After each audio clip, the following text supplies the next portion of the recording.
Hi friends, welcome to Kate Naring sir. நிறைய videos வந்து நம்ம எப்படி வர்க் பண்ணிருக்கோம் வந்து எக்ஸ்பிளைன் பண்ணிருப்போம். இது வந்து ரொம்பவே ஹாப்பியா இருக்கு எக்ஸ்பிளைன் பண்றதுக்கு. ஏன் அப்படின்னு பாத்தீங்கன்னா நம்ம மிஷின் எம்ப்ராய்டிங்ல வந்து வர்க் வந்து பண்ணிட்டு இருக்கோம். வர்க் ஸ்டார்ட் பண்ணிட்டோம்ன்றது நிறைய பேர் தெரியும். அந்த பத்தி எக்ஸ்பிளனேஷன் பண்றது தான் இது. ஆக்சுவலா கஸ்டமரோட சாரி பாத்தீங்கன்னா ஒரு மாதிரி ஆரஞ்சு கலர், அதை வந்து பேஸ் பண்ணி தான் இதுல வந்து ஒர்க் பண்ணிருக்கோம். க்ளோஸ் அப்ல வந்தோம் அப்படின்னா பார்டர்ல பாத்தீங்கன்னா கோல்டு, நார்மலா காமனா கோல்டு தானே நம்ம கொடுப்போம், அதனால கோல்டு கொடுத்தாச்சு. சென்டர்ல வந்து பிளவுஸோட கலர்லயே வந்து ஒரு லைன் வந்து கொடுத்துருக்கோம். அடுத்து பாத்தீங்கன்னா சாரி கலருக்கே பாத்தீங்கன்னா அந்த ஃபிளவர் வந்து கொடுத்துருக்கோம். கஸ்டமர் வந்து ரொம்ப ஆசைப்பட்டு வந்து எனக்கு வந்து பஃப் வச்சு கொடுங்க அப்படின்னு சொல்லி கேட்டாங்க. அதனால ஸ்டெப் பஃப் வச்சு நம்ம வந்து கீழே கழுத்துக்கு கொடுத்துருக்கோம். சேம் அதே டிசைனா பார்டரா வந்து கொடுத்தாச்சு. பேக் நெக் பாத்தீங்க அப்படின்னா ஃபுல்லா ஃப்ரண்ட்ல என்ன கொடுத்துருக்கோமோ சேம் அதே இது வந்து கொடுத்துருக்கோம். இந்த இடத்துல வந்து ஹோல்ஸ் இருக்க இடத்துல நம்ம வந்து ஸ்டோன் வச்சு இந்த ப்ளவுஸ் வந்து கம்ப்ளீட் பண்ணலாம் வந்து பிளான் பண்ணியிருக்கோம்.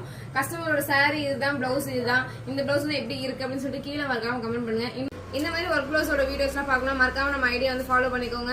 அப்பதான் இந்த மாதிரி வீடியோஸ்லாம் உங்களுக்கு வந்து ரெகுலரா வரும்.